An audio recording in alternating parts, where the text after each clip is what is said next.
toutes et tous pour votre présence cet après-midi. Donc, nous allons aborder un sujet qui vous tient tous à cœur et qui vous intéresse, puisqu'on voit que vous êtes très nombreux à avoir répondu présent, les clés de la mobilité pour les alternants, mobilité européenne, mobilité internationale. Donc, nous allons donc vous accueillir, et nous sommes 3 pour vous accueillir, puisque nous avons la chance d'avoir la participation de Marianne Cossoul au sein de la DGEFP. Et puis, nous aurons une co-animation à 2 voix pour l'OPCO-EP, puisque je suis accompagnée de Bérangère Jossup, qui s'occupe directement de la mobilité au sein de l'OPCO-EP. Pour ma part, donc, je suis Sophie Occo. Je suis la responsable du service alternance au sein de l'OPCO-EP, mais je pense qu'on aura l'occasion de se représenter tout à l'heure. Alors, quelques petits éléments en préambule à ce webinaire. L'objectif donc est bien sûr de revenir un petit peu sur tous les éléments de la mobilité pour les alternants. C'est un webinaire qui est enregistré et avec une nouvelle version de l'outil Teams. Donc, en fait, si vous regardez en haut de votre écran, vous avez un élément pour la conversation et vous avez aussi une partie pour les questions et les réponses QR.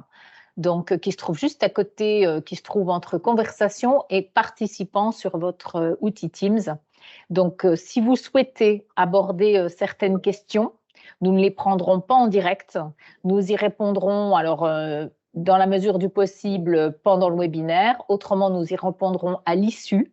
En tout cas, toutes les questions feront l'objet d'une réponse, voire peut-être certaines sont déjà traitées dans notre foire aux questions qui se trouve sur notre site internet. On y reviendra, Bérangère en reparlera tout à l'heure, mais on a une foire aux questions spécifique à la mobilité sur notre site internet dans l'espace CFA. Je pense que certains d'entre vous s'en rappellent ou l'ont déjà utilisé. Voilà. En tout cas, bienvenue à tous. Je propose que l'on commence. Voilà, n'hésitez surtout pas à utiliser questions, réponses pour toutes les questions que nous n'aborderions pas pendant ce webinaire, même s'il est assez complet. Alors, l'OPCO-EP, je pense qu'un grand nombre d'entre vous maintenant, vous nous connaissez. Donc, l'OPCO-EP aujourd'hui, c'est 96 implantations territoriales, plus de 1100 salariés au plus près du terrain pour répondre aux besoins de nos bénéficiaires, entreprises et salariés apprentis. L'objectif étant d'accompagner sur toutes les problématiques formation, emploi et notamment l'alternance pour ce qui nous concerne et l'apprentissage. On recouvre aujourd'hui 54 branches professionnelles, donc, ainsi que les entreprises de l'interprofession. 4 grands secteurs d'activité, mais que vous connaissez déjà, l'artisanat et dont tout ce qui est artisanat de proximité, le boulanger, le pâtissier, le fleuriste, les professions libérales et les services de proximité. On rassemble un grand nombre de TPE et d'apprentis, puisque aujourd'hui, c'est plus de 430 000 entreprises qui dépendent et qui relèvent des branches professionnelles OPCO-EP. Notre typologie et notre particularité, c'est que ce sont des entreprises en majorité de moins de 50 salariés, puisque 99% de ces 434 000 entreprises sont des entreprises de moins de 50 salariés, voire 95% sont des entreprises de moins de 11 salariés. On couvre aujourd'hui, donc en fait, environ 2,4 millions de salariés et 70% de ces salariés sont dans des entreprises de moins de 50 salariés. L'OPCO-EP au quotidien, en relais avec vous pour vraiment accompagner nos entreprises et les apprentis pour ce qui nous concerne. Donc, au quotidien avec vous, avec plusieurs services que l'on met à disposition, plusieurs produits que l'on met à disposition des CFA, notamment tout ce qui va permettre de développer l'alternance. Alors, je pense que pour un grand nombre d'entre vous, vous connaissez déjà, mais en tout cas, le hub de l'alternance avec votre espace dédié hub de l'alternance, au sein duquel on retrouve un certain nombre d'outils et de supports.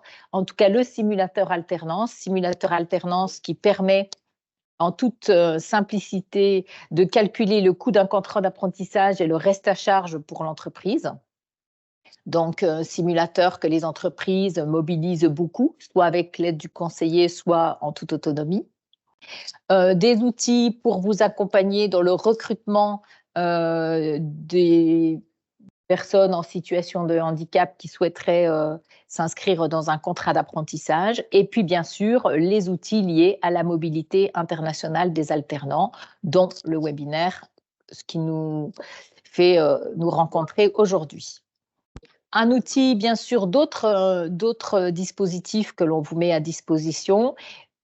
Invest CFA, nous sommes en plein dans une période où je pense qu'un grand nombre d'entre vous sont en train de nous déposer leurs futurs projets 2024 qui feront l'objet, donc en tout cas, d'instructions courant 2024. Vous avez, j'en profite pour vous refaire un petit rappel, donc c'est un appel à projet qui est disponible sur notre site internet, Invest CFA 2024. Et vous avez jusqu'au 30 avril minuit pour nous déposer vos projets. Nous en avons pour l'instant quelques-uns qui sont commencés, très peu qui sont finalisés. Vous connaissez bien sûr le portail Action Apprentissage puisque c'est vraiment notre outil de dialogue et de gestion au quotidien pour traiter tous vos dossiers contrats d'apprentissage. Notre site dédié avec un espace réservé au CFA opcoep.fr où vous retrouvez la fac et puis une lettre d'information, prestation donc en fait qui est adressée alors en fonction de l'actualité juridique mais au moins toutes les 6 semaines à tous les prestataires de formation et qui vous tient informé de tout ce que l'OPCOEP met à disposition, aussi bien alors sur l'apprentissage, mais sur l'alternance de manière générale et tout ce qui concerne la FPC, le plan de développement des compétences, tout ce qui va concerner la VAE, tous les éléments avec lesquels on peut travailler avec vous. Et puis, vous avez sur le territoire un conseiller en formation dédié que vous rencontrez très certainement actuellement, puisque nous sommes aussi dans une actualité auprès de vous significative sur cette période, avec notre action 1000 CFA, puisque tous les conseillers sur le mois d'avril et mai vous rencontrent nos CFA principaux avec lesquels on travaille le plus, donc au nombre de 1000. Et on traite un certain nombre de points avec vous. L'objectif, c'est de préparer la rentrée 2024 et d'envisager déjà quelles sont toutes les actions, toutes les pistes que l'on peut encore travailler avec vous au service de nos entreprises. Un animateur partenarial alternance qui est au plus près des territoires, qui travaille en relais avec l'équipe alternance au sein de l'OPCOEP et qui est le relais alternance sur les territoires en appui des conseillers et du délégué régional. Voilà. Donc l'animateur partenariat alternance, certains sont certainement avec nous cet après-midi et puis de toute façon, ils sont vos relais sur les territoires en plus des conseillers. Et on vous mettra la liste à disposition à l'issue du webinaire, ce qui vous permettra au besoin de pouvoir avoir un relais aussi bien sur les questions de mobilité, mais sur les questions handicap, sur les questions Invest CFA, tous ces éléments-là, vos conseillers et l'animateur alternance est à vos côtés sur le territoire. Alors, pour commencer ce webinaire, donc avant de donner la parole à Marianne Kossoul pour la DGEFP, l'objectif, c'était de revenir un petit peu sur… certains d'entre vous étaient présents avec nous sur, en fait, une journée que l'on a organisée à La Rochelle le 13 mars 2024 autour des dialogues de la mobilité. L'objectif, c'était en fait, nous avions invité bien évidemment les CFA, des institutionnels, les acteurs de la mobilité pour faire un point aujourd'hui sur la mobilité des alternants concrètement, ce qu'on avait pu nous repérer, ce qu'on a commencé de faire, ce qui a été initié, les points, les différents points d'amélioration, les éléments de satisfaction. L'objectif, donc, c'était de partager un petit peu tout ça et de revenir sur quelques essentiels notamment sur des témoignages ou des éléments qui nous ont paru importants de pouvoir partager avec vous tous parce que vous n'avez pas pu être tous avec nous et qui nous permettent justement peut-être d'ouvrir cette heure consacrée à la mobilité. Alors, donc, si je reprends la première partie, le premier élément qu'on souhaitait vous partager, alors c'est une enquête qui a été réalisée par un institut de sondage, OpinionWay, pour l'OPCO-EP en préambule de notre journée consacrée à la mobilité à La Rochelle, le dialogue de la mobilité. L'objectif, c'était en fait de mesurer un petit peu aujourd'hui auprès d'un panel de dirigeants d'entreprises, quelles qu'elles soient, donc pas nécessairement des entreprises relevant du champ d'OPCO-EP, qu'elles nous expriment 3 points. Quels étaient pour elles les atouts d'une mobilité à l'international? Quels étaient les freins à la mobilité? Et concrètement, est-ce que la mobilité à l'international, lorsqu'elles étaient en période de recrutement, pouvait être un critère important dont elles tenaient compte dans le recrutement de leurs salariés? Ce que l'on mesure aujourd'hui, donc en fait, les atouts d'une mobilité à l'international, les entreprises quand même, presque 1 sur 2 nous dit qu'aujourd'hui, développer l'employabilité et les compétences est un des atouts d'une mobilité à l'international pour tous les apprentis, en tout cas tous les alternants. Et que acquérir de nouveaux outils techniques, donc inhérents à la formation et au métier vers lequel ils se destinent, est un autre des atouts de la mobilité pour les apprentis. Bien évidemment aussi s'ouvrir au marché international, ça c'est autant pour l'apprenti que pour l'entreprise. Et puis ça permet surtout à l'entreprise de recruter et de fidéliser les apprentis et les candidats quasiment pour 1 sur 3. Par contre, on voit qu'elles ont effectivement aussi des freins à la mobilité. Alors, les freins à la mobilité, ce que certains d'entre vous nous disent régulièrement, bien sûr. Le premier qui est souvent évoqué pour 41% d'entre elles, c'est l'absence de l'apprenti à son poste de travail pendant sa période en mobilité. Lié régulièrement aussi le maintien de la rémunération de l'apprenti pendant la période de mobilité. Et puis enfin, la mobilité peut donner envie à l'apprenti de ne pas rester dans l'entreprise, donc la crainte que son apprenti ne revienne pas d'une mobilité. Bon, là, on était effectivement toute mobilité et toute entreprise confondue, donc mobilité longue, mobilité courte. Enfin, pour une entreprise sur 4, quand même, la mobilité n'a pas de plus-value dans le métier exercé dans l'entreprise. En tout cas, c'est comme ça qu'elle le perçoit. Par contre, comme vous le voyez, 27% d'entre elles estiment que une personne qui a été en mobilité à l'international, c'est un critère de recrutement significatif dans la sélection, et 40% estiment que ça reste important. Donc elles sont 67% à nous dire que si elles ont le choix entre un candidat qui est en mobilité et un candidat qui ne l'a pas été, à compétences égales, elles vont certainement plus s'intéresser à l'apprenti qui est parti en mobilité à l'international. Voilà. Donc ça, c'était des éléments qu'on voulait partager avec vous parce que, on l'a dit tout à l'heure, en tout cas, c'était un des préambules, c'est qu'on travaille ensemble au bénéfice de nos entreprises et de nos apprentis pour rechercher les meilleures solutions et développer l'apprentissage et la qualité de l'apprentissage. La mobilité fait effectivement partie de cet axe-là. Alors, autre élément qu'on voulait effectivement aussi partager avec vous en préambule, donc je vous le disais tout à l'heure, on est en période opération Action 1000 CFA, c'est-à-dire que l'on vous rencontre sur des rendez-vous privilégiés. Alors, on rencontre généralement le dirigeant du CFA ou son représentant. On aborde un certain nombre de thématiques autour de l'apprentissage et de ce que l'OPCO-EP met à disposition pour les CFA, est-ce qu'on peut essayer de travailler ensemble? Donc, l'année dernière, cette opération s'est aussi traduite d'avril à juillet 2023 et sur les 1000 CFA qu'on a rencontrés, il y avait une thématique autour de la mobilité, comme cette année. Et quand on leur posait la question, développer la formation des référents mobilité et la mise en relation avec les autres acteurs, vous étiez 44% à répondre que les référents mobilité avaient bénéficié d'un accompagnement à la mobilité et que 338 d'entre vous étaient intéressés pour que le référent puisse bénéficier d'une formation. Donc, une réelle volonté, effectivement, de professionnaliser les référents. Mais par contre, on le voit avec un temps dédié pour ces référents mobilité, déclaratifs bien évidemment, hein, mais qui nous avait été donné il y a un an. Et on pourra voir l'évolution d'ailleurs cette année. Très très faible puisque c'était un temps dédié qui en tout cas ne dépassait pas 25% du temps homme que le référent pouvait consacrer au sujet de la mobilité au regard de ses autres missions au sein du CFA.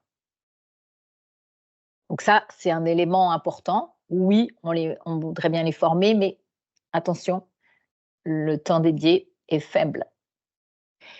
Pour autant, et justement, hein, c'est d'autant plus important que là, on ne va pas prendre trop de temps sur cette diapositive-là. L'objectif, c'était quand même voilà, de mettre en avant, et ça a bien été redit lors des dialogues de la mobilité au mois de mars, c'est le référent mobilité est un des acteurs clés de la mobilité dans les CFA. Il va jouer un rôle prépondérant dans la mise en œuvre de la mobilité européenne et internationale et à tous les niveaux, aussi bien par rapport à son implication au sein du CFA dans la démarche pour y impliquer les responsables pédagogiques, que pour rechercher des partenaires à l'étranger et animer un réseau qu'il pourra recevoir, le cas échéant, en retour. Il va établir, il va coordonner et suivre tout le plan de financement, rechercher des moyens et des subventions pour pouvoir justement accompagner toute cette mobilité et les moyens qu'on doit y dédier, que ce soit avec l'OPCO-EP, avec les autres OPCO, mais aussi avec d'autres acteurs, et on y reviendra plus tard. Il va piloter les aspects logistiques et opérationnels, voire administratifs de la mobilité. Bon, ça reste, on le sait, quand même quelque chose d'assez lourd encore aujourd'hui pour vous, CFA. Il va informer, suivre les alternants pendant toute la période de la mobilité et puis bien sûr, il est le relais auprès de toutes les entreprises qui sont concernées par des apprentis qui partent en mobilité et on l'a vu tout à l'heure, ça va être aussi un vrai relais pour accompagner, appuyer, expliquer et démontrer toute la plus-value pour l'apprenti de le laisser partir. Donc, il est essentiel, effectivement, pour tout ça, qu'on y ait du temps dédié, qu'ils puissent bénéficier aussi d'une formation solide. Et bien sûr, des formations existent, hein, spécifiques existent, elles peuvent être accompagnées. Je pense qu'on en reparlera aussi cet après-midi. Renseignez-vous, mais en tout cas, il y a des moyens qui peuvent vous permettre de l'accompagner et de participer au développement de la mobilité. Les leviers en faveur de la mobilité, c'était aussi une question qui avait été évoquée l'année dernière sur 1000 CFA. Bien évidemment, dans ce que vous remettez souvent en exergue, c'est bénéficier de partenaires à l'étranger, que ce soit des entreprises ou des CFA, pour pouvoir déployer cette mobilité. L'aval, bien évidemment, des employeurs pour laisser partir leurs apprentis, parce que c'est effectivement, ça fait partie des freins, 55% d'entre vous l'évoquent.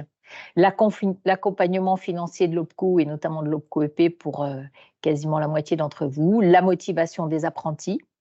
Alors, vous le savez, on est sur des apprentis champ OPCO-EP donc qui sont dans des TPE et dont encore une majorité, même si ça évolue, mais on a encore aujourd'hui un peu plus de 60% de nos apprentis qui préparent des diplômes inférieurs ou en tout cas de niveau bac ou infra-bac. Donc, ce qui veut dire effectivement pour certains même d'entre eux des apprentis encore mineurs. Et puis bien sûr, un sujet où on a encore beaucoup de questions d'entre vous, l'inscription de la mobilité dans le référentiel de la formation, comment la mobilité s'inscrit pleinement dans le projet de formation que prépare le jeune. Les acteurs, donc en fait, pour vous accompagner dans la mise en œuvre de la mobilité, alors sachez que vous aurez le support PowerPoint qui vous sera remis à l'issue du webinaire. Donc en tout cas, un grand nombre d'acteurs étaient d'ailleurs présents avec nous lors de cette journée du 13 mars. Donc Erasmus+, l'Office franco-allemand OFAGE pour tout ce qui est la jeunesse et pour accompagner et vous apporter aussi des outils et des solutions. L'Office franco-québécois, Protandem, autre agence franco-allemande, certains conseils régionaux selon les régions qui accompagnent aussi et qui apportent le soutien dans la mobilité des alternants. Les consortiums de CFA, on a eu des témoignages et ça reste aujourd'hui effectivement un champ important sur lequel vous êtes intéressés pour certains d'entre vous. C'était aussi une question l'année dernière qu'on avait abordée dans le cadre de 1000 CFA. Vous êtes intéressés par ces solutions qui vous permettent de mutualiser un certain nombre de moyens et de compétences. Et puis, bien évidemment, les financements complémentaires qui sont apportés par les OPCO et notamment celui de l'OPCO-EP. Inscrire votre mobilité dans le programme de formation de l'alternant, pour vous, véritable enjeu gagnant-gagnant pour tous les acteurs, aussi bien pour l'entreprise, pour l'alternant. Donc là, on vous a mis un certain nombre de verbatim qui avaient été utilisés donc en fait par les témoins, les témoignages que nous avions eus lors du 13 mars, en tout cas pour tous, que ce soit les alternants, pour eux, c'est une vraie découverte d'autres pratiques professionnelles, mais aussi de lieux culturels. Pour l'entreprise, c'est un départ en mobilité d'un alternant, c'est une reconnaissance qu'elle lui propose et la possibilité de voir d'autres organisations de travail dans son entreprise, dans son métier.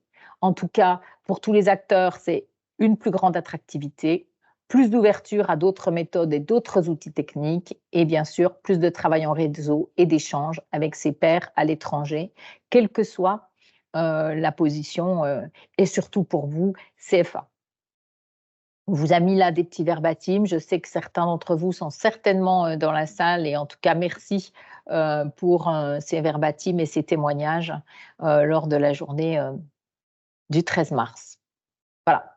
Pour, en tout cas, un dernier verbatim qui concernait effectivement donc un CFA, c'est en tout cas une offre de formation différenciante, attractive, qui permet de renforcer en tout cas son attractivité auprès des jeunes. On sait que les jeunes sont sensibles à ces opportunités de formation et de mobilité pendant la formation pour découvrir de nouvelles approches, de nouvelles méthodes pédagogiques et échanger entre pairs.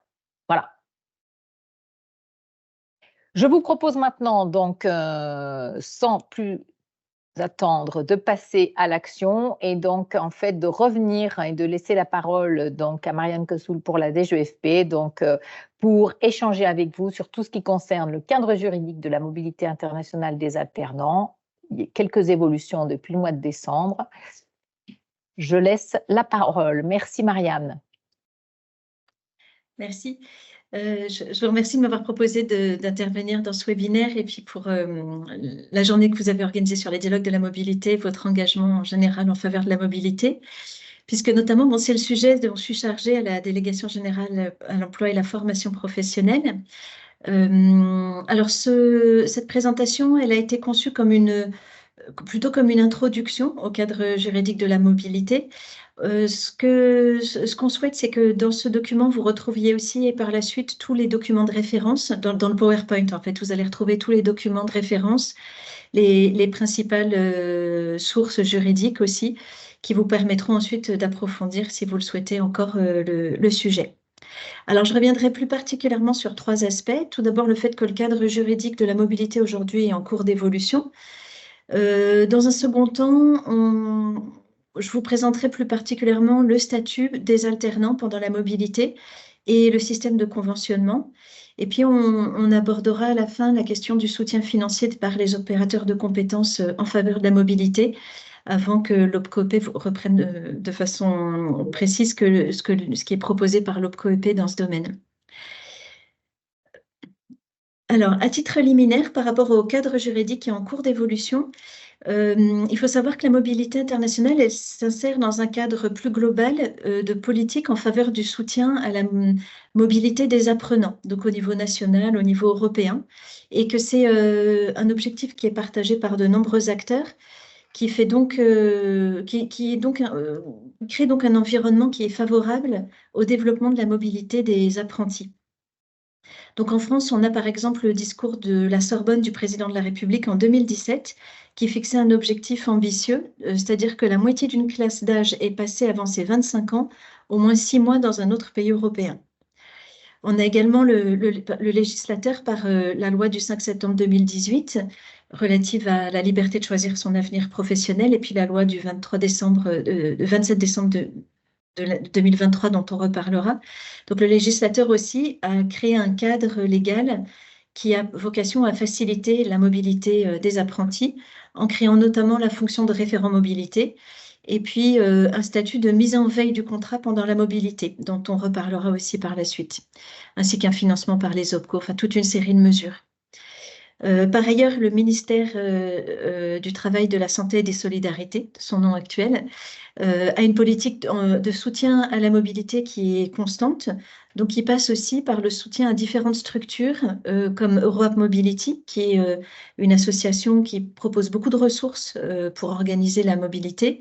Il y a également un mouvement qui est soutenu par le ministère qui est le Global Deal, qui associe de nombreux groupes de nombreux groupes français, enfin leurs filiales françaises. Et puis, on trouve aussi, par exemple, un soutien à l'agence Protandem qui organise des échanges d'apprentis avec l'Allemagne.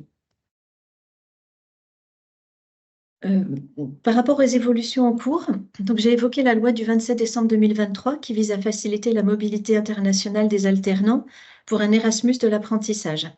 Cette loi, je vais décrire certaines mesures de cette loi par la suite, mais tout de suite, je voulais attirer votre attention sur le fait que le ministère a publié sur le portail de l'alternance une présentation des modalités d'entrée en vigueur des dispositions de la loi. Certaines sont déjà effectives, d'autres sont conditionnées à la publication de décrets. Donc, vous trouvez sur le portail de l'alternance un récapitulatif un peu de toutes ces dispositions et de leurs modalités d'entrée en vigueur. Au niveau européen, il y a également actuellement un texte qui est en cours de négociation en faveur de la mobilité des apprenants. La Commission européenne a énoncé en fait qu'elle voulait faire de l'espace européen de l'éducation une réalité d'ici 2025. Cet espace européen de l'éducation a notamment vocation à favoriser le déplacement des apprenants de tout statut au sein des systèmes éducatifs européens en faveur d'une meilleure connaissance les uns les autres et de la solidarité européenne. Et pour ça, ce projet s'accompagne d'un projet de recommandation du Conseil de l'Union qui est en cours de négociation, qui fixe notamment une série des objectifs quantitatifs pour la mobilité des apprenants en Europe. Cela concerne aussi les apprentis. Donc toutefois, ces objectifs, j'attire votre attention sur le fait qu'ils restent indicatifs. En fait, il n'y a pas de caractère juridiquement liant ou contraignant aux recommandations de l'Union européenne dans le domaine. Alors, en ce qui concerne le statut des alternants et le système de conventionnement, il faut revenir sur les principes fondamentaux du statut des alternants pendant la mobilité qui sont précisés alors, pour les apprentis à l'article L 6222-42 du Code du travail. Je pense que certains d'entre vous gèrent aussi des salariés en contrat de professionnalisation. Pour information, voilà, on a mis aussi le cadre juridique des salariés en contrat de professionnalisation, puisqu'en fait, il s'agit du même pour 99% que celui des apprentis. Donc, les bases légales sont dans le Code du travail. Elles fixent le fait que la durée maximale d'une mobilité est de la moitié de la durée totale du contrat d'alternance, contrat d'apprentissage, dans la limite d'1 an. Donc ça, c'est une disposition de la loi du 27 décembre 2023 qui est directement applicable, donc qui est déjà entrée en vigueur. Pendant la période de mobilité, l'alternance n'est pas obligatoire. L'alternant doit être accueilli dans une ou plusieurs structures à l'étranger. Concernant le statut, donc l'alternant peut être mis à disposition de la structure à l'étranger ou alors son contrat peut être mis en veille et le choix du statut relève de la relation contractuelle. Et enfin, autre grand principe fixé par la loi, une convention doit être conclue entre l'employeur, l'apprenti, le centre de formation en France et la structure d'accueil à l'étranger. Et cette convention va préciser les conditions de mise en œuvre de la mobilité. Donc là, je vous propose de faire un zoom sur le statut des apprentis pendant la mobilité. Une remarque préalable, cette slide, elle est extraite d'une actu du mois de février de Centre Info. Et je vous invite à aller consulter cette vidéo. Il y a également d'autres documents ressources sur la mobilité sur le site de Centre Info. Donc, concernant le statut, pendant la mobilité, l'employeur et l'alternant ont deux options. Soit la mise en veille du contrat, et l'entreprise ou le centre de formation d'accueil sont alors seuls responsables des conditions d'exécution du travail de l'apprenti à l'étranger. Il y a un transfert de la responsabilité de l'employeur vers la structure d'accueil à l'étranger. En cas de mise à disposition, auprès de la structure d'accueil à l'étranger, au contraire, en fait, le contrat de travail continue d'être exécuté dans toutes ses dimensions. L'apprenti conserve donc notamment sa rémunération, sa protection sociale en France, par exemple. Donc, avant la loi du 27 décembre 2023, la possibilité de mettre à disposition l'apprenti concernait seulement les mobilités courtes. L'idée était qu'ensuite, il y avait obligatoirement une mise en veille du contrat. Donc, c'était une possibilité qui était ouverte pour les mobilités n'excédant pas 4 semaines. Au-delà de 4 semaines, la mise en veille était obligatoire.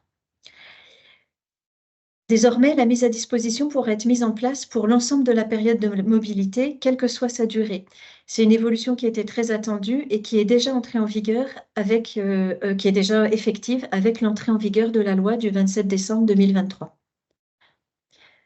Donc, la mise en veille du contrat, pour précision, demeure possible. Elle n'est pas supprimée. Elle pourra donc continuer à être utilisée, quelle que soit la durée de la mobilité. Voilà. Je vous propose maintenant de faire un zoom sur le système de conventionnement. En ce qui concerne le système de conventionnement, en fait la loi du 27 décembre 2023 rappelle le caractère vraiment obligatoire de la convention de mobilité. En fait, c'est une condition qui va préciser les conditions de mise en œuvre de la mobilité. Donc, elle va sécuriser l'apprenti pendant sa mobilité sur toute une série de sujets, soit que la convention de mobilité apporte des informations, soit qu'elle contienne des engagements de la part des différents acteurs de la mobilité. Donc, la convention doit être conclue entre les parties au contrat d'apprentissage, le CFA et puis l'employeur. Les parties au contrat d'apprentissage, donc employeur et apprenti en France, le CFA en France et la structure ou les structures d'accueil à l'étranger. Donc, ce sont l'organisme de formation ou l'employeur à l'étranger. La convention, donc ensuite, le CFA est l'organisme ou l'organisme de formation en France quand il s'agit d'un salarié en contrat de professionnalisation est le principal interlocuteur des différentes parties prenantes et coordonne l'ensemble de la démarche. Donc, c'est principalement le rôle du référent mobilité au sein du CFA de coordonner la démarche d'élaboration et puis le processus de signature de la convention de mobilité. Les conventions de mobilité, il y en a de deux sortes. Il y a une convention de mise à disposition et une convention de mise en veille selon le choix de statut qui est fait. Et il convient d'utiliser les modèles de convention qui ont été fixés par la réglementation, par des arrêtés du 22 janvier 2020, qui ont été mis en lien dans la présentation. Et ces modèles sont toujours applicables avec l'entrée en vigueur de la loi du 27-2023 parce qu'ils sont compatibles avec la nouvelle législation. Notamment pour les mobilités de plus de 4 semaines, lorsqu'il sera fait le choix d'une mise à disposition, le modèle de convention de mise à disposition qui a été fixé par arrêté du 22 janvier 2020 doit être utilisé. Il peut et il doit être utilisé. Pour cela, bien sûr, il faut que la convention ait été conclue après l'entrée en vigueur de la loi, donc depuis le 29 décembre 2023. Voilà. Concernant ces conventions de mise à disposition ou de mise en veille, j'attire votre attention sur le fait qu'elles comportent des annexes explicatives, des notices qui apportent énormément d'informations et de détails sur le statut et la façon de remplir la convention, donc sur les aspects des relations de travail, de la protection sociale, ou des modalités de reconnaissance des acquis de la mobilité. Voilà, donc je vous invite vraiment à prendre connaissance de ces modèles de convention qui sont obligatoires et de leurs annexes, surtout, qui comportent énormément d'informations. Donc, la loi du 27-2023 a prévu une simplification du système de conventionnement qui n'est pas encore effectif. Donc, je vais vous en présenter un peu le cadre général pour que vous puissiez suivre dans le courant de l'année les évolutions. Mais sachant qu'aujourd'hui, elles sont pas encore, ces simplifications ne sont pas encore applicables. En fait, il s'agit de dérogations à la signature de la convention de mise en veille ou de mise à disposition par la structure d'accueil. Il existe deux types de dérogations qui ont été mises en place. Tout d'abord, la première, c'est lorsque la mobilité se déroule dans un organisme de formation, par exemple une université d'accueil, qui est établie dans ou hors de l'Union européenne et que le CFA français a conclu une convention de partenariat avec cet organisme de formation établi à l'étranger. Dans ces cas-là, dans les conditions qui seront fixées par le décret d'application de la loi, l'organisme de formation d'accueil ne sera pas tenu de signer la convention de formation, de mise à disposition ou de mise en veille, pardon, la convention de mobilité. Donc la convention de mobilité sera signée uniquement entre les parties prenantes en France, employeurs et apprentis, et CFA. Le deuxième cas de dérogation, c'est lorsque la mobilité est effectuée au sein d'une entreprise à l'étranger et que l'employeur et l'apprenti ont convenu d'une mise en veille du contrat. Il faut que, dans ces cas-là, que l'apprenti bénéficie, conformément aux engagements pris par l'employeur de l'état d'accueil, de garanties, notamment en termes d'organisation de la mobilité et de conditions d'accueil, qui sont équivalentes à celles dont l'apprenti aurait bénéficié en application de la convention conclue avec l'entreprise à l'étranger. En fait, le décret va préciser une liste de garanties sur lesquelles doit s'engager l'employeur d'accueil pour que cet employeur d'accueil ne soit pas tenu de signer la convention de mise en veille.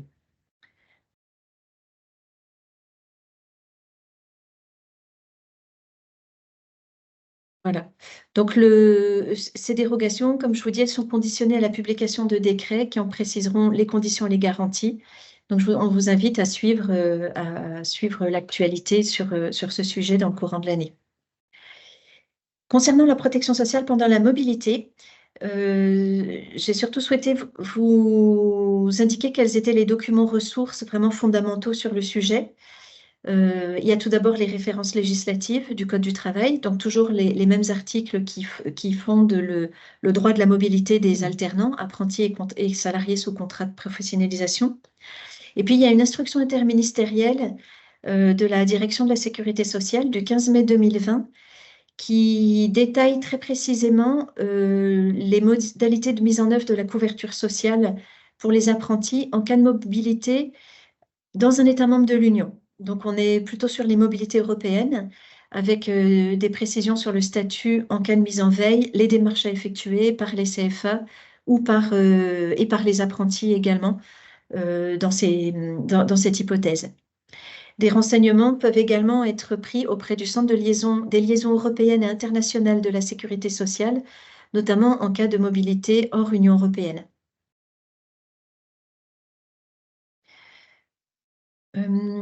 Alors, concernant le soutien financier des opérateurs de compétences pour la mobilité internationale, je vous rappellerai tout d'abord les modalités que vous connaissez sans doute peut-être, mais au plan législatif, depuis la loi de 2018 dont je vous parlais en introduction, l'opérateur de compétences contribue au financement de la mobilité internationale des alternants. Donc, il y a deux types de contributions financières. Il y en a une qui est obligatoire et qui concerne les frais supportés par les CFA pour organiser les mobilités. Ce sont notamment les frais qui sont liés au poste de référent mobilité et de l'ingénierie de projets de mobilité. La seconde modalité de prise en charge, c'est une prise en charge qui est facultative et qui concerne les autres frais, notamment ceux qui sont supportés par l'alternant. Il peut s'agir des frais de déplacement, de logement, de restauration, de la compensation de la perte de salaire, etc. Les modalités de prise en charge ont été définies par chaque OPCO. Donc, vous trouvez sur un site qui s'appelle CFADoc un recensement des principales caractéristiques en fait, de ces prises en charge qui ont posé question depuis un an ou deux par leur nombre et leur diversité. C'est-à-dire que les 11 OPCO ont des périmètres de prise en charge qui sont différents, des process aussi et des montants.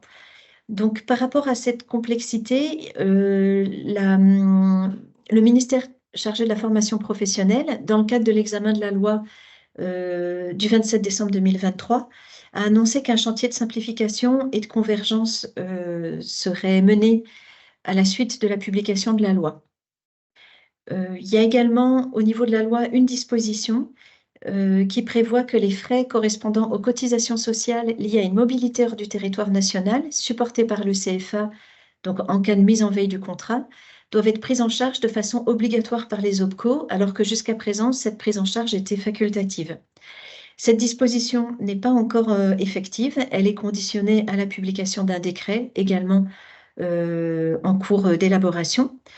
Donc, sur toute cette question du soutien financier des opérateurs de compétences à la mobilité internationale, globalement, il faut retenir qu'il y a un chantier de réforme qui est en cours et que les mesures entreront en vigueur après publication de la réglementation correspondante.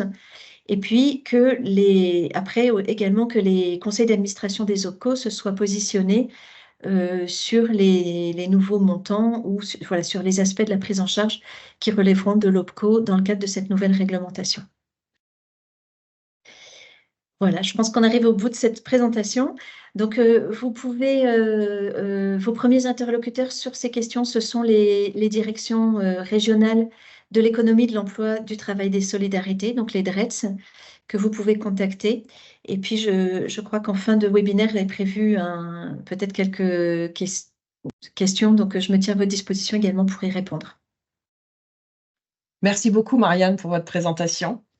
Et je vais poursuivre avec les modalités de prise en charge d'OPCO-EP de la mobilité en 2024. Donc, juste pour petit rappel, hein, puisque ça vient d'être évoqué, donc les deux types de conventions spécifiques à la mobilité, que sont la convention de mise à disposition et la convention de mise en veille. Donc, il s'agit de conventions multipartites hein, qui doivent être signées par l'ensemble des parties, que sont le CFA, l'entreprise, l'employeur en France, l'apprenti ou son représentant légal pour les apprentis mineurs, et puis la structure d'accueil à l'étranger. Pour rappel, donc, lorsqu'on est sur une convention de mise en veille, hein, il y a un transfert élargi des responsabilités vers la structure d'accueil quant à la durée de la mobilité. Comme Marianne Kozul vous l'a précisé, hein, elle est d'une durée maximum d'1 an à l'étranger, sans toutefois pouvoir dépasser la moitié de la durée totale du contrat en France. Qui sont les bénéficiaires? Eh bien, nous avons 3 bénéficiaires. L'entreprise, le CFA, donc qui sont situés en métropole et dans les DROM, et l'alternant, l'apprenti qui a conclu un contrat d'apprentissage en métropole ou dans les DROM. Donc, on entend par DROM les Antilles, la Guyane et la Réunion. S'agissant des types de financement, donc nous sommes sur un forfait par semaine pour les frais de mobilité de l'alternant. Donc, toute semaine commencée est comptabilisée comme une semaine entière. Ça veut dire, par exemple, que pour une mobilité qui durerait 9 jours, nous avons 7 jours une semaine, plus 2 jours début d'une autre semaine. Le forfait se verra appliqué 2 fois. Les forfaits référents mobilité et frais de mobilité sont rattachés à chaque contrat d'apprentissage ou de contrat de professionnalisation. Et bien évidemment, ces forfaits sont versés sous réserve que la mobilité soit effective. Parlons du forfait du référent mobilité. Ce que va couvrir ce forfait, eh bien, il va couvrir les dépenses supportées par le CFA pour pouvoir mettre en œuvre la mobilité. Donc, on va y retrouver eh bien tout le temps passé sur notamment l'ingénierie pour pouvoir inscrire pleinement la mobilité dans le parcours de formation de l'alternant. Tout ce qui touche à l'organisation, à la gestion financière, administrative, tout ce qui touche à la coordination des aspects logistiques et pédagogiques. Bien évidemment, on va y trouver la recherche, la construction et le suivi des différents partenariats, la mobilisation des acteurs, le suivi logistique également de l'alternant. Le forfait du référent mobilité est de 500 € par an et par alternant accompagné. Et ce forfait est financé au CFA, quelle que soit la durée de la mobilité. Donc, même si on est sur une mobilité inférieure à quelques semaines, à une semaine, une mobilité de quelques jours, le forfait du référent mobilité pourra être financé. S'agissant des frais supportés par l'alternant, du forfait alternant, eh bien, ce forfait va pouvoir couvrir les frais de déplacement, de transport de la France vers le pays d'accueil, tout ce qui touche également aux frais de restauration, d'hébergement, les différents types de cotisations, également les frais annexes, les frais qui peuvent être liés à la compensation du handicap pour les apprentis en situation de handicap, les frais d'assurance et d'assistance, et également les frais en lien avec les vaccins ou les visas, notamment pour les mobilités en dehors de l'Union européenne. Les financements vont être en fonction de la convention qui aura été choisie. Donc, si on est sur une convention de mise à disposition, le forfait est de 500 € par semaine, plafonné à 2 000 €. Et lorsque l'on est sur une convention de mise en veille, eh bien, le forfait est de 300 € par semaine avec un plafond de 3 000 €. Alors pour, avoir un état récapitulatif de tout ce qu'on vient de voir concernant les financements, je vous propose on vous propose cette carte mentale. Donc la mobilité, c'est des financements pour le référent mobilité avec un forfait de 500 € par an par alternant accompagné. Et la mobilité, c'est également des financements pour les apprentis qui vont varier selon le choix de la convention spécifique mobilité, donc qui peut être une convention de mise à disposition avec un forfait de 500 € dans la limite de 2 000 €. Et si on opte pour la convention de mise en veille, eh bien le forfait sera 300 € par semaine dans la limite de 3 000 €. Alors, à noter, ne sont pas éligibles à la mobilité européenne et internationale et donc ne peuvent bénéficier d'un financement au titre de la mobilité européenne ou internationale. Alors, les mobilités dans l'Hexagone, hein. Pour cela, nous vous invitons à vous rapprocher de vos conseils généraux parce qu'il y a des financements qui sont prévus pour ce type de mobilité. L'apprentissage transfrontalier, qui est un autre dispositif et qui bénéficie de financements, mais dans un tout autre cadre. Et puis les déplacements des apprentis métropolitains vers les DROM. Alors, si l'inverse est tout à fait possible, pour les alternants ultramarins, en revanche, la mobilité des apprentis métropolitains vers les DROM, ce n'est pas possible pour pouvoir bénéficier d'un financement. Lorsque l'alternant est maintenu, l'apprenti est maintenu en CFA suite à une rupture, son statut devient celui de stagiaire de la formation professionnelle. Donc, il peut tout à fait réaliser une mobilité. Pour autant, cette mobilité ne pourra pas bénéficier d'un financement de la part d'OPCO-EP, puisqu'il faut obligatoirement qu'il y ait une relation contractuelle avec une entreprise en France relevant du champ d'activité d'OPCO-EP. Concernant les voyages d'études sans partenaire ou la présence à des salons, eh bien, ce n'est pas éligible non plus à la mobilité, européenne ou internationale et donc il ne peut pas y avoir de financement, puisqu'il est nécessaire de conventionner avec une entreprise ou un centre de formation dans le pays de destination de la mobilité. Ça, c'est vraiment indispensable. Et petite précision, hein, les forfaits référents mobilité et frais de mobilité de l'alternant ne sont pas cumulables avec les frais annexes puisque tout est englobé dans le forfait.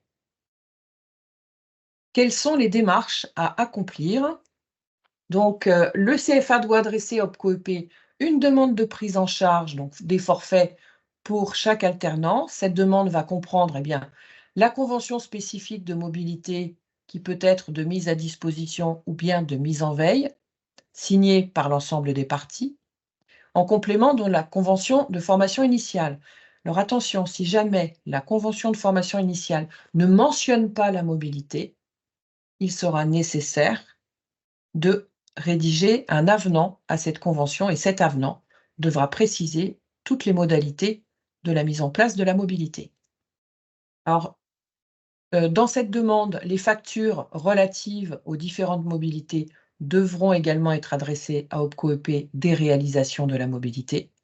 Et puis pour les alternants des Antilles-Guyane ou de la Réunion, eh bien le justificatif de transport, donc ça va être le billet d'avion, qui peut être financé au réel dans la limite de 1 300 €. Alors j'en profite pour vous apporter une petite précision, puisque pour les CFA des DROM, eh bien il va y avoir un webinaire dédié sur la mobilité où nous allons aborder notamment la mobilité ultramarine. Et ce webinaire est programmé le 23 mai prochain, entre 14h et 15h, heure de Paris.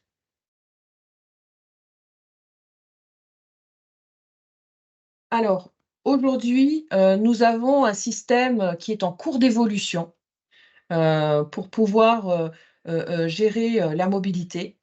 Donc, nous sommes aujourd'hui sur 2 systèmes. 2 outils, donc un premier outil qui est le portail Action Apprentissage. Donc lorsque vous allez saisir le contrat d'apprentissage, vous avez désormais un pavé dédié à la mobilité dans l'étape 6, où vous allez pouvoir renseigner notamment les dates de début, de fin de la mobilité, le lieu d'exécution de la mobilité, le nom du bénéficiaire bien évidemment, si vous bénéficiez pour cette mobilité d'un financement ou non de la part d'Erasmus. Et puis, vous allez pouvoir générer sur le portail Action Apprentissage les factures en lien avec cette mobilité. Et puis, vous avez l'autre outil qui s'appelle Mes services en ligne. Et sur cet outil, vous allez pouvoir déposer la convention spécifique mobilité, donc qui peut être pour appel de mise à disposition ou de mise en veille, ainsi que les justificatifs de transport, notamment pour les alternants ultramarins s'agissant du billet d'avion. Petite précision sur les forfaits. Alors, le forfait du référent mobilité n'est pas conditionné au départ de ce dernier, hein, puisque le référent mobilité, comme vous l'avez vu tout à l'heure au travers de ses missions, euh, a beaucoup à faire en amont du départ en mobilité. Donc voilà, même s'il ne part pas en mobilité, il n'y a pas de problème, son forfait pourra être versé au CFA. En revanche, s'agissant de la mobilité des autres accompagnateurs, que ce soit des formateurs ou des encadrants, eh bien, il n'y a pas de financement et aucun justificatif ne sera demandé pour le référent mobilité. En ce qui concerne, pardon, le forfait de l'alternant, c'est bien le CFA qui va facturer à OPCO-EP les frais supportés par l'alternant. Si l'alternant a avancé les frais, eh bien, c'est le CFA qui devra le rembourser. À aucun moment, OPCO-EP ne va rembourser ses frais directement à l'alternant. Pour rappel, OPCO-EP finance une mobilité par année civile. Ça veut dire que pour un contrat d'apprentissage d'une durée de 2 ans, rien ne vous empêche de mettre en place une mobilité la première année et une seconde mobilité sur la deuxième année. Les forfaits pourront s'appliquer une seconde fois. Et cette présentation donc, vise la mobilité des apprentis, donc les montants précisés sont à entendre en TTC.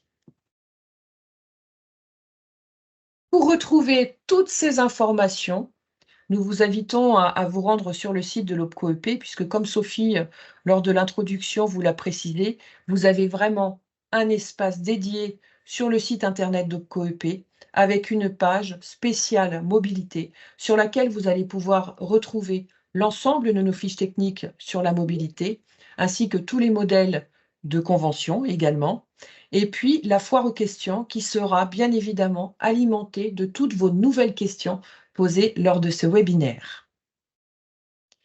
Et je vais laisser la parole à Sophie, que vous allez retrouver pour la conclusion de ce webinaire.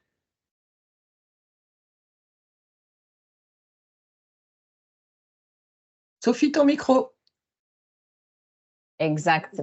Alors, merci à toutes les deux pour vos présentations qui ont suscité alors beaucoup de remarques, beaucoup de questions. J'essaye de répondre au fur et à mesure dans le questions-réponses, mais il y en a qui vous concernent ou en tout cas où on peut les faire à deux, voire certaines où ça nécessitera qu'on les reprenne et qu'on y revienne. En tout cas, la mobilité sur vos territoires, donc les dialogues de la mobilité, donc on continue de travailler avec vous, on vous l'a dit, hein, on est au plus près de vous sur les territoires avec des conseillers, avec des animateurs et des délégués régionaux, donc qui animent et qui sont présents partout dans toutes les régions.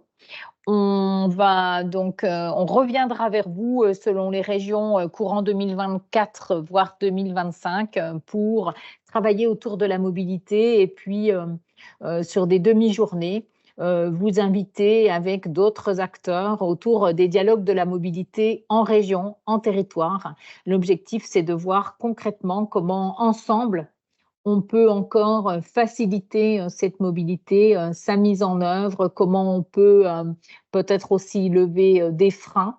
On a vu encore qu'il y avait des freins de part et d'autre de l'ensemble des acteurs, quels qu'ils soient.